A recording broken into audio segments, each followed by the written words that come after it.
Hey, how's it going my super friends? I am Emo Asebo, thanks for watching the vid. This is my review for Star Wars Rebels Season 4 Episode 10 and Episode 11. The two of the episodes in one video, Jedi Knight and DUME. Really quick, if you're new to the channel, you like Marvel Comics, DC and Star Wars, subscribe my man. I do comic book reviews, I talk about the news, TV shows, video games, anything revolving the superheroes and Star Wars. Click on the bell icon so you join the notification squad. This is the last season, my friends. This is the last half season of Rebels, the last episodes in Rebels history, and shit, I knew it was gonna get emotional. Fucking, it was so powerful. I mean, I did see this coming. Of course, this is full of spoilers. My reviews are full of spoilers. I talk about what happened in the actual episode. Fuck.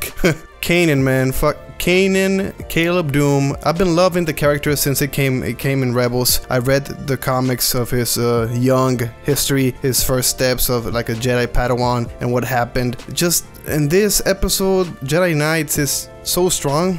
I knew it was coming. I knew he was gonna die. I knew everything was gonna happen. However, it was emotional. It was still emotional. Shit, but let me just talk about what happened in the episode first. We're gonna go step by step, working our way up to the big emotional finale for Kanan. This episode, this Jedi Knight, was about Kanan trying to rescue Hera. The relationship was really vague, but really strong in past few episodes. And the question whether they will be romantically involved was finally answered. And I read The Lost Stars, the book Lost Stars of the relationship, the beginning of that. And I mean, it was obvious. It was obvious they were gonna get together at some point. But damn it, dude, it's just like Hera said. She never said, I love you. No, neither one took the first step. It never happened, and I hated that. Characters with this type of relationship, so strong, really strong emotions and personalities, they never said anything, they never got together.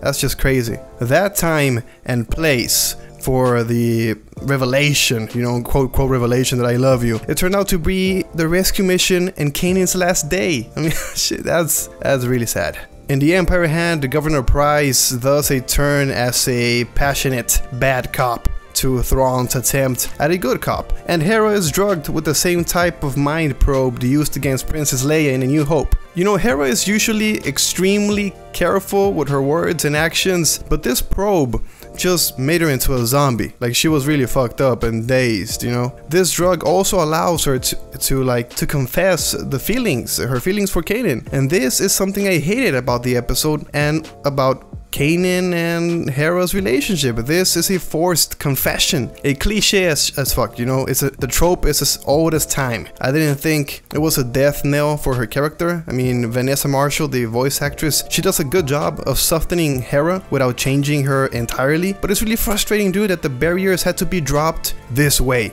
with drugs, instead of just Hera and Kanan getting that conversation more naturally. So like the motivation and not the purpose, but the motivation, what made this happen was a drug. The dialogue even goes out of its way to note that the confession of love is the truth.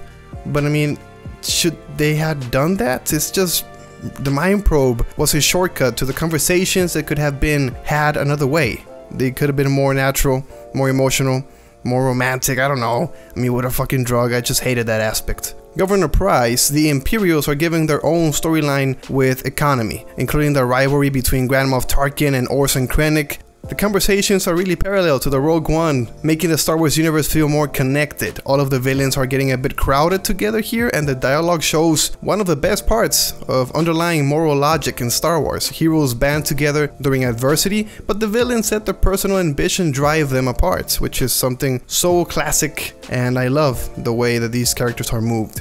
Something really random also, the beginning of the episode, really low tech shit. The gliders, the rebels build gliders to fly over the walls of the Imperial shipyard, and they weren't gliding, they were flying, dude. They were flying upwards. I mean, the physics of that shit made about as much sense as the science of Star Wars generally does, but it was okay, sure, whatever. I laughed about it. After they get there, the rebels are muted, Sabine's hair is only colored at the tips, Lothal the planet, it provides more and more vibrant beauty, and the gliders are something, I don't know, Aladdin? Shit like Aladdin? I don't know. Now to talk about the biggest event of the episode, and this is where shit just got real. I knew, like I said, I knew it was coming, but man, it still hit me. Kanan's death was really telegraphed. Like he said, may the force be with you, and he had a kiss with Hera, really passionate stuff, and they were like, yeah, he's gonna go, man, so be ready. I was just waiting for the death scene, you know, like him fighting rooftops and evading danger. I was like, when is it gonna come? Is it gonna be like something really fast, unexpected, or like a big scene, a big performance? And hell yeah, it was the Jedi way, motherfucker. It was a big performance.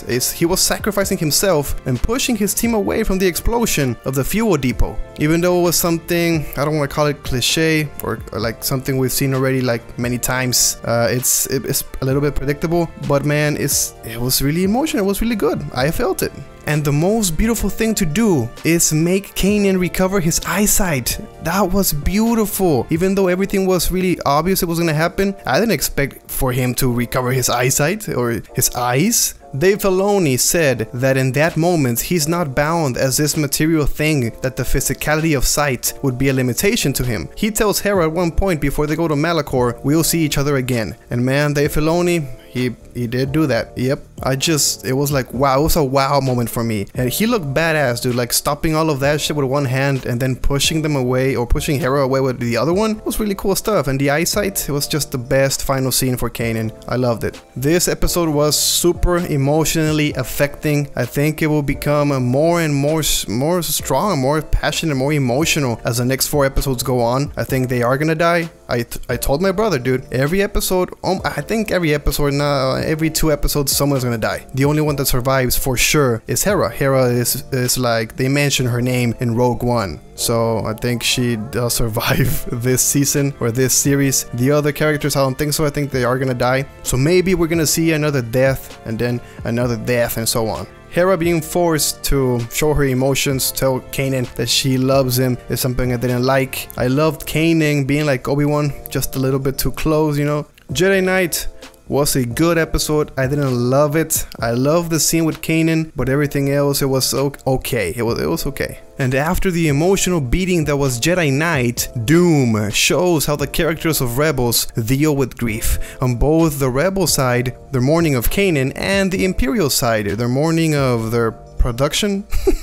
Governor Price is still alive, but her decision to destroy the fuel depot to stop the Jedi brings Thrawn's wrath down upon Lothal. Oh shit, Thrawn is coming, man. Hera and Ezra go into personal journeys to deal with their loss. They are so affected, like Vanessa Marshall said, catatonic. It's really strong loss there. Sabine and Zeb go into a more active position and they go and attack Thrawn's forces, Rook, and they want to deal damage and destroy shit. Ezra deals with his emotions like a Jedi. He meditates, he finds himself in a dreamlike version of Lothal, populated by fierce and the furious giant Lothwobes. Dave Filoni pulled out all these stops, man, when it came to embracing the imagery of the Wobes, which brings with it the real world ideas about folklore and conservation. And the Wobes are angry, man. They're pissed off because shit, Kanan sacrificed himself to save Ezra and the rest of the rebels, and the powerful, the serene spirits, they become like more animalistic, more frightening and more real. And they go to Ezra saying like, what the fuck, man, do something. This guy sacrificed himself for you. And Ezra's like a child. He's mourning his father figure. He is confronted with these terrifying creatures and doesn't know what he did wrong. That whole scene was really cool. I love that storytelling. I loved it, man. The lights in the sky of Lothal, also particularly beautiful in this section, is cluing the viewer in the fact that Ezra isn't quite in Kansas anymore, while also soothing the emotions from Jedi Knight. And the Force goes on. Those lights say the planet goes on, and Ezra still has a mission to follow. He has purpose. He has to do shit. I want to see already what this Jedi temple will be, what will happen there in Lothal. It's just really cool. Something I noticed, and something that makes me really fucking pumped about the ending of the series, is that the final few episodes are paralleling the beginning. Kanan and Hera spoke about the first time they met, which was detailed in A New Dawn, a book that came out around the same time Rebels Season 1 premiered. And Zeb talks about Imperials not getting days off, also referencing the productivity featured in a novel and marking how the transformation of Capital City from free democracy to Imperial factory is complete. So I wouldn't be surprised if the season ended at the transmission tower where Ezra's story started. And even though it is predictable, it's a show for kids, come on, you don't have to be a detective to figure this shit out. I love the stories, man. They close around themselves that way. It's a circle. Life is like a circle. Beginning, history repeats itself, beginning, middle, and I mean, its Rebels would feel very complete if it ended as it began. The portion of Zeb and Sabine have a brawl, they have a fight with Rook. This also featured the classic Star Wars animation habit of characters announcing things obviously seen on screen, like when Zeb notes that Rook is invisible. I mean, yeah, we know. Their segment was really effective in making me believe anyone could die in this series. I mean, Kanan was expected, but Sabine and Zeb dying like here, like being struck or stabbed, was like a possibility. I was like, shit, they could die here too. I mean, Sabine's reaction to Kanan's death was anger, fury. Hera is a catatonic one. The Calicori is used as a symbol of the relationship, and Kanan got a spot there. Hera has lost a lot, man, and I'm more appreciative of the fact that she lives past the return of a Jedi. She is also mentioned after that one, so This is a crucible for Hera. It's an important time. She decides whether she can give up now or move forward. I'm glad the episode gave breathing room, but also hope that she doesn't blame herself much more. I mean, just next episode she has to be ready. She has to take matters into her own hands